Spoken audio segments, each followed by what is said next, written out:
이론이 좀 있습니다. 여기 이제 여당 의원님도 계시고 야당 의원도 계시고 그래서 가급적이면 제가 객관적인 입장에서 말씀을 드립니다. 아까 오자마자 이제 조은열 의원님하고 잠깐 말씀드렸는데 뭐 1·4분기에 마이너스 0.3을 이제 한국이 마이너스 0.3을 기록을 했잖아요. 그러니까 갑자기 한 마이너스 0.3 된 게 뭐 2007년 이후 뭐 십몇 년 만에 처음으로 마이너스가 됐다 이제 이렇게 많이 발표가 됐는데 그것은 이제 조금 이제 해석을 통계라는 건 이제 해석하기에 따라 좀 다릅니다만은 작년도에 말씀대로 2.7% 성장을 했는데 작년도 1·4분기, 2·4분기, 3·4분기, 4·4분기 하면 4·4분기에 성장을 많이 했어요. 그러니까 전 분기 대비 4·4분기가 1.0을 성장을 했거든요. 그 앞에는 뭐 0.6, 0.5 하다가 갑자기 1.0을 성장을 했습니다. 그것은 재정 전문가들도 말씀해 주시지만 작년도에서부터 이렇게 재정 투자를 많이 했는데 그 효과가 한 4·4분기에 많이 나타나는 겁니다. 그러다 보니까 1.0이 증가했고 그거에 비해서 지금 이제 금년도 1·4분기는 그거에 비해서 떨어지니까 마이너스 0.3입니다. 그래서 객관적으로 볼 때 2018년 1·4분기하고 비교하면 0.8%가 증가를 했습니다. 그러니까 아주 나쁜 수치는 아니다. 그래서 이제 2·4분기가 이제 뭐 6월 말 지나고 7월 중순 정도 되면 이제 2·4분기에 경제 성장률이 나옵니다만은 제가 알기로는 그건 당연히 이제 플러스가 나옵니다. 플러스가 뭐 0.5에서 한 1점 정도가 나올 거는 같은데 그러면은 이게 주로 이렇게 미국에서 발표하듯이 이렇게 연율 기준으로 하면 정부에서는 이제 2.6에서 2.7을 했고 최근에 조금씩 이제 낮추는 추세입니다.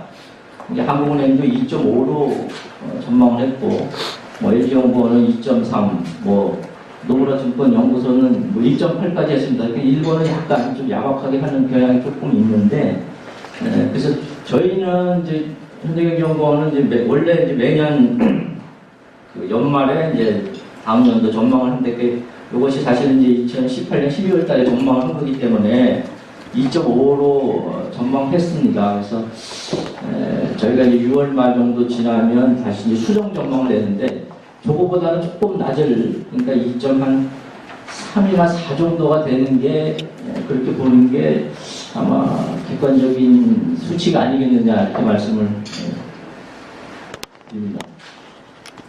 그래서 뭐 그렇지만 어쨌거나 이 경기 동행지수나 선행지수 자체가 계속 이렇게 좀 하락하는 상황이고 뭐 이제 경제 성장률하고 이 정부와 민간의 기여도가 이 정부 지출이 잘 되고 효과가 있으면 이제 정부의 기여도가 높은데 또 뭐 이번에는 또 정부의 기여도가 또 그렇게 또 높지를 않더라고요. 그래서 지금 어쨌거나 이제 마이너스 0.3으로 최근 수치는 이해를 주고요. 그동안에는 사실 한 작년 연말까지만 해도 지금 정부에서 조금 자신 있는 게 이제 수출하고 소비였는데 수출은 아시는 대로 이제 작년 11월부터 연속 5개월째 지금 좀 마이너스입니다. 노계로 하면 한 마이너스 한 7, 8 정도 되는 것 같고요.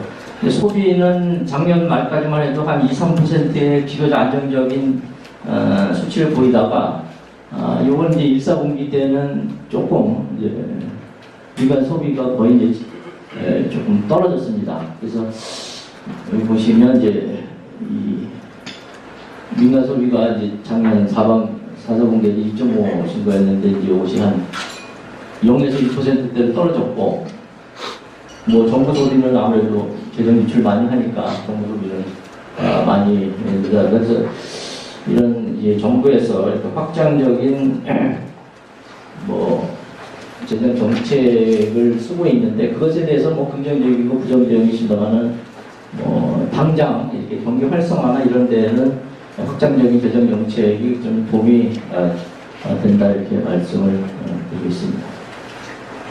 가장 고민인 게 사실 설비 투자입니다. 우리나라는 70년대에서부터 거의 경제 성장률보다 웃도는 그 설비 투자 증가율을 보였어요. 근데 우리는 항상 한 10% 정도를 그냥 기본으로 생각을 했는데, 최근에는 그동안에 너무 이제 설비 투자가 좀 많이 되는 것도 있는데, 지금 1사분기 보시면, 1사분기에 뭐, 다음번에 나옵니다만, 마이너스 10.8입니다. 그러니까 설비 투자가 전년도 대비 마이너스 10.8이니까 되게 안 좋은 수치인데, 또 자세히 통계 해석하면 2018년도에 17년, 18년도가 설비 투자가 많이 일어난 해입니다. 그러니까 반도체 쪽에 집중적으로 투자가 많이 일어난 해이기 때문에 그거에 비해서 상대적으로 금년도에 설비 투자가 적어진 거 요인이 하나 있고, 그 다음에 이제 기업들 입장에서는 이렇게 투자를 할 만한 이런 상황이 안 된다는 이제 이런 얘기가 많이 있습니다. 그래서 뭐 기계 수주나 뭐 자본주의 수입에 이런 것은 계속 이렇게 좀 마이너스 쪽으로 가니까 투자가 조금 어렵다 말씀 드리시고요. 수출은 이제 뭐 그동안에 쭉 나오다가 5개월 연속 마이너스입니다. 그래서 뭐 최근 수치 이제 4월달은 약간 마이너스 2 정도밖에 안 되니까 괜찮은 것 같은데 모르겠습니다. 이런 추세로 보면 아마 5월달에는 조금 플러스로 갈 거는 같습니다. 그리고 이제 뭐 주요국에 대한 수출도 이렇게 계속 좀 중국에 대해서도 안 좋고 베트남 수출도 1분기까지는 좀 마이너스로 돼서 수출 자체가 그나마 이제 우리 경제를 지탱하고 있는 수출도 조금 안 좋은 것은 사실입니다.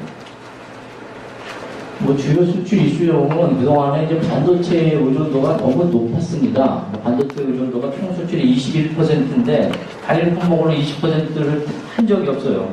그러니까 아주 많은 거에 한 10% 저희가 뭐 반도체, 자동차, 뭐 석유화학, 조선이 잘 나갈 때도 10%의 비중이 안 됐는데 반도체가 작년도, 재작년도가 너무 이렇게 비중이 높다 보는데 그러면서 반도체라는 게 아시다시피 다 사이클이 있는데 지금은 뭐 그동안에 생산된 거에 재료도 있고 그 다음에 또 로우엔드 부분도 중국도 많이 또 생산을 하고 그래서 반도체가 상대적으로 조금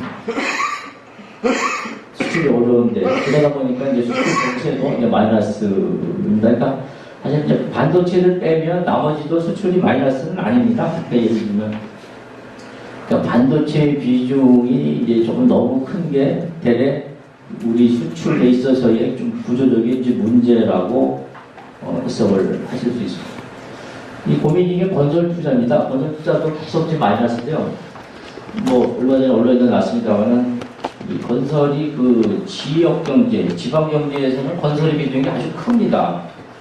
근데 이 건설은 여러 가지 이제 지금 정부가 아무래도 이제 부동산 안정 뭐 이런 것도 있고 이제 과거에 SOC 투자를 너무 많이 했다는 거에 대한 이제 뭐 부정적인 또 이런 생각 뭐 이런 것 때문에 건설에 대해서 그동안에 작년도에는 사실은 꼭 크게 신경을 안 썼는데 이제 금년도에는 사실 SOC 예산이 조금 늘어났어요. 그 의원님들도 지역 경제가 중요하니까 국회에서도 이제 그 SOC 건설지 쪽에 이제 예산을 조금 늘리셨고 지금도 고민입니다. 이게 뭐 예를 들면 이제 부동산 같은 경우는 부동산 안정화를 시키는 게 또 첫째 굉장히 좀 목표인데 그러다 보니까 또 건설 경기가 확 죽어버리고 이래서 어떤 쪽으로 이렇게 선택을 해야 될지가 고민인데 어쨌거나 이 건설 쪽에 투자가 지금 엄청나게 안 좋습니다. 고용입니다. 고용에 대해서는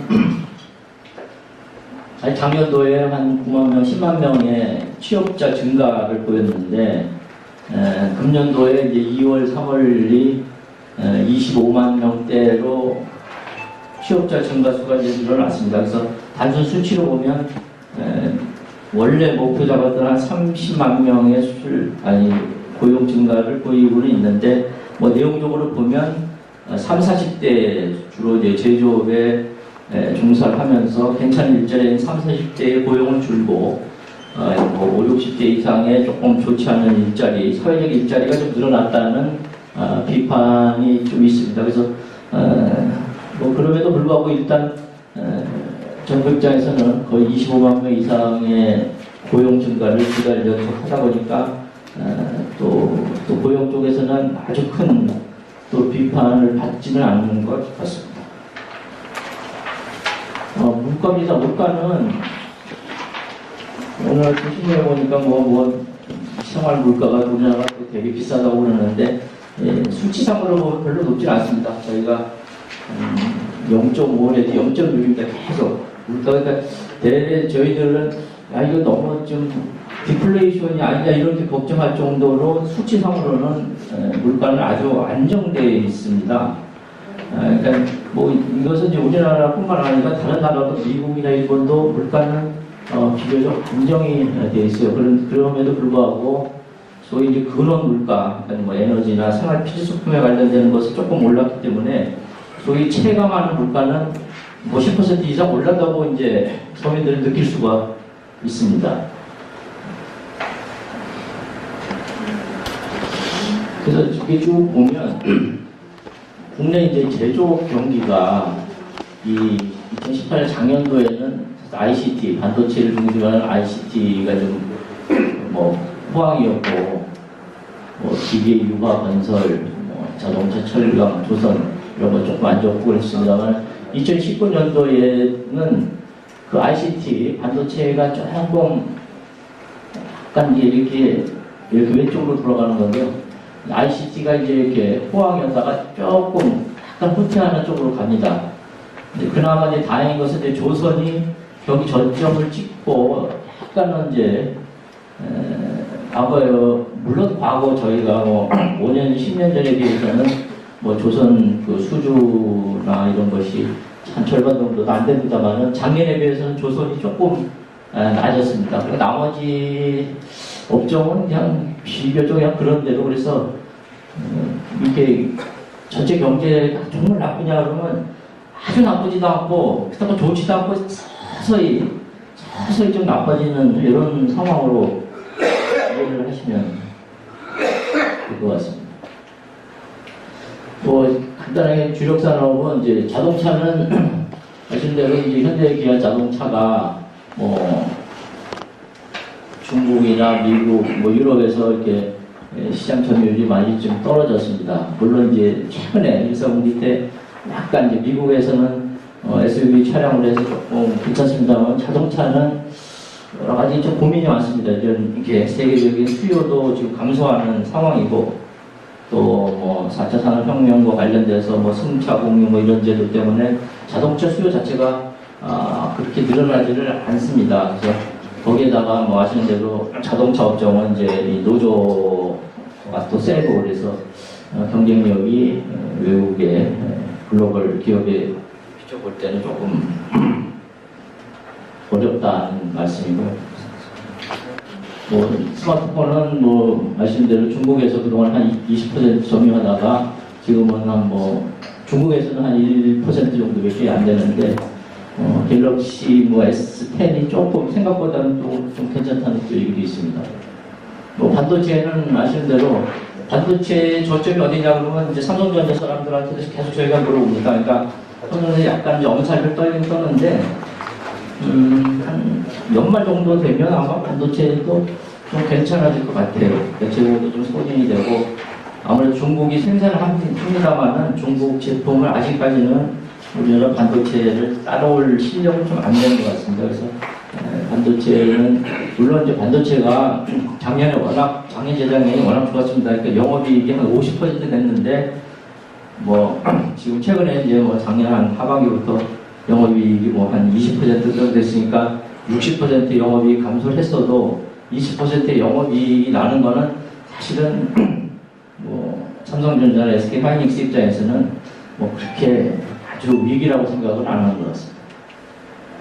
약간 긍정적인 것도 좀 말씀을 드리겠습니다. 그래서 세계에서 7번째로 3050, 그러니까 1인 소득이 3만 달러, 그리고 인구 5천명 클럽에 가입을 했죠. 최근에는 이제 이런 레저테인먼트 소비, 럭셔리 소비가 많이 늘어납니다. 근로 시간이 단축되면서 여기에 대해서 비판이 많이 있습니다만은 또 근로자의 또 삶의 질도 또 좋아졌던 긍정적인 측면도 좀 있습니다. 뭐 오마카세 뭐 경제라고 해서 뭐 나만을 위한 뭐 럭셔리 도우미 경제도 계속 확대되고 이 정부에서도 계속 투자 확대 정책을 발표하면서 소위 이제 4차 산업 관련 그리고 또 얼마 전에 뭐 3대 산업에 대해서 지금 육성한다는 그 얘기도 있죠. 그리고 또 뭐 경기 측면에서는 이제 슈퍼 예산 및 또 추경 때문에 경제 활성화가 있는 긍정적인 측면도 있다고 볼 수 있습니다. 뭐 무엇보다도 일단 외환이 뭐 4,050억을 가까이 보유하고 있기 때문에 과거의 IMF 때보다 훨씬 안정적인 외환을 가지고 있고요. 그다음에 중국 관광객이 2017년도에 사드 때문에 417만 명이었습니다. 그 전에 800만 명 오다가 400만 명대다가 금년 들어서 보니까 한 20% 정도 늘어나요. 1사분기 때. 그래서 금년도는 한 600만 명 정도가 아마 관광객들이 오니까 국내 소비 측면에서는 뭐 좀 괜찮은 요인도 있다고 볼 수 있습니다.